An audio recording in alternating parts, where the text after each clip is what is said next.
Welcome my dear students. तो last video में हमने देखा था चार्टर एक्ट 1793, इसके नोट्स देखे थे फुल। अगर आपने वीडियो लेक्चर सेकंड नहीं देखा है तो जाके देखिए ना, प्लेलिस्ट में मैंने डाल दिया है। आज हम बात करने वाले हैं चार्टर एक्ट 1813 के बारे में। तो ये कब लाया गया था? 21 जुलाई 1813 के अंदर। और इसका मेन पर्पस यहाँ पे क्या था? मेन पर्पस इसका ये था कि to end of the East India Company monopoly over trade in India, यानी कि जो भारत में व्यापार पर ईस्ट इंडिया कंपनी का एकाधिकार था उसको पूरी तरीके से समाप्त करना। और हालांकि यानी कि the company monopoly in the trade with the China with the trade off the T with the India was kept intact, यानी कि चीन के साथ में व्यापार और भारत के साथ में चाय का व्यापार में कंपनी का एकाधिकार बरकरार रखा गया था। तो आपसे ये पूछा जा सकता है यूपीएससी एग्जामिनेशन में। नेक्स्ट है also known as the East India Company Act 1813। इसको ईस्ट इंडिया कंपनी एक्ट 1813 के नाम से भी जाना जाता है। और गवर्नर जनरल है वो यहाँ पे जो इस टाइम पे प्रेजेंट थे, लॉर्ड हेस्टिंग्स। ये आपको ध्यान रखना है। इंपॉर्टेंट नोट की बात करें तो charter act 1813 was the replaced by the Government of India act 1915, यानी कि जो इंडिया को चार्टर एक्ट है वो रिप्लेसमेंट कर दिया गया था 1915 के through. If you want PDF notes तो प्लीज़ आप मुझे व्हाट्सएप मैसेज कर सकते हैं। नंबरों पे, दिए गए नंबरों पे आप व्हाट्सएप मैसेज करके नोट्स को ले सकते हो इजी वे में। नेक्स्ट इस बात कर लेते हैं Charter Act 1833। The Charter Act 1833 also known as the Government of India Act 1833 Saint Helena Act, यानी कि इसमें बोला गया है कि यहाँ पर जो 1833 का चार्टर एक्ट है जिसे 1833 का भारत सरकार अधिनियम या सेंट हेलेना अधिनियम के नाम से भी जाना जाता है, ब्रिटिश संसद द्वारा पारित किया गया एक कानून था। ठीक है, तो इसको किस नाम से जाना जाता है? सेंट हेलेना अधिनियम के नाम से भी जाना जाता है।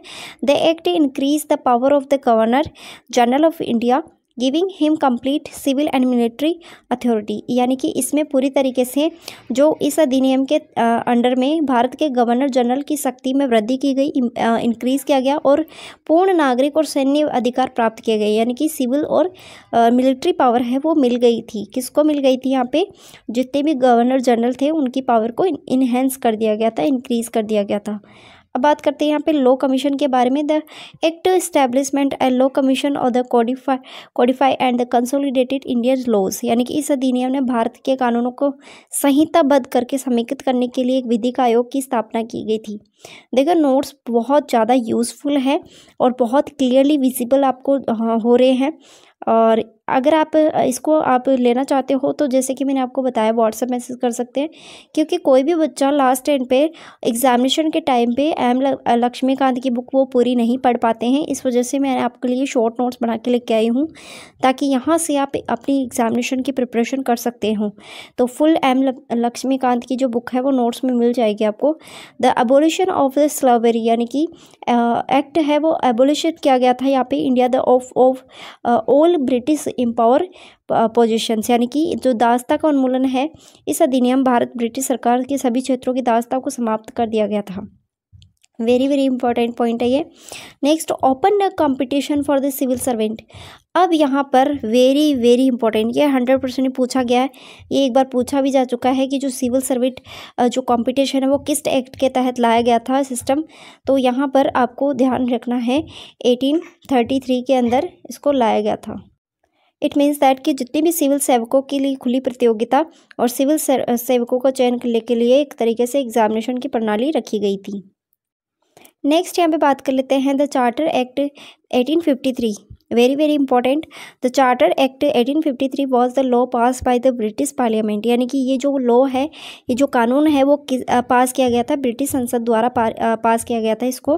की फीचर्स की बात करें तो यहाँ पे की फीचर्स देख लेते हैं। सेपरेशन ऑफ द पावर, यानी कि the act of the separation of the legislative and the executive functions of this governor general councils, यानी इस अधिनियम ने गवर्नर जनरल की परिषद, विधायक और कार्यकारी कार्यों को अलग कर दिया गया था, यानी कि जितने भी गवर्नर जनरल के जो कार्य थे परिषद के और विधायी कार्यकारी उनको यहाँ पर बिल्कुल ही सेपरेट एस्टेब्लिश कर दिया गया था इंडियन लेजिस्लेटिव काउंसिल। अब ये वेरी वेरी इंपॉर्टेंट है, आपको ध्यान रखना है। Indian establishment the Indian legislative council which was the first legislative body with the local representative in India, यानी कि इस अधिनियम के द्वारा विधान परिषद स्थापना की गई थी, जो कि स्थानीय प्रतिनिधित्व वाला पहला विधायी निकाय था। पहला विधायी निकाय था, ये आपको ध्यान रखना है। Next is the number of court of the director was the reduced 18 of the whom 6 were with appointed by the crown from among of this Indian servant, यानी कि निदेशक मंडल की संख्या को घटाकर 18 कर दी गई थी, जिसमें से 6 भारतीय कर्मचारी में से ताज द्वारा नियुक्त किया जाना था और बाकी का भारतीय कर्मचारी थे। ठीक है, छः को भारतीय कर्मचारी में से नियुक्त किया जाना था। ये है यहाँ पे पॉइंट। ठीक है, और the new legislative council was the consisted by 12 members. यहाँ पे बात कर लेते हैं कि जो 12 मेंबर्स थे वो किस तरीके से चुने जाने थे। तो गवर्नर जनरल का एक सदस्य होता था, यहाँ पे एक मेंबर होता था। गवर्नर जनरल काउंसिल से 4 सदस्य यानी कि 4 मेंबर, और कमांडर इन चीफ यानी कि कमांडर ऑफ चीफ 1 पर्सन होता था। 4 रिप्रेजेंटेटिव फ्रॉम द प्रोविडेंस यानी कि प्रोविडेंस के 4 रिप्रेजेंटेटिव होते थे। तो टोटल कितने हो गए 10। 1 हो गया आपका चीफ जस्टिस, सुप्रीम कोर्ट का 1 पर्सन हो गया, और रेगुलर जस्टिस का भी एक सुप्रीम कोर्ट का, जो कि गवर्नर जनरल द्वारा यानी कि नामित किया गया था, तो वो भी यहाँ पे 1 हो गया। तो टोटल मिला के कितने हो गए, टोटल मिला के यहाँ पर हो गए 12।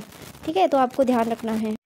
ओके फ्रेंड्स, तो आपको ये वीडियो लेक्चर कैसा लगा आप मुझे कमेंट बॉक्स में ज़रूर बताएं कि आपको अच्छा लगा, बहुत अच्छा लगा। तो मैं आपको नेक्स्ट वीडियो लेक्चर यानी कि 4th लेक्चर में आपको मैं करवाऊंगी committee of the constitutions assembly, यानी कि कॉन्स्टिट्यूशन की जो असेंबली में जितने भी कमिटीज़ बनाई गई थी इंपॉर्टेंट वो यहाँ पे बात करने वाले हैं डिटेल एक्सप्लेनेशन के थ्रू। ये नोट्स आप देख सकते हो, इनको हम 4th लेक्चर में पढ़ेंगे। आपको ये वीडियो लेक्चर कैसा लगा आप मुझे ज़रूर बताना। Thank you so much for watching this video. Please share with your friends.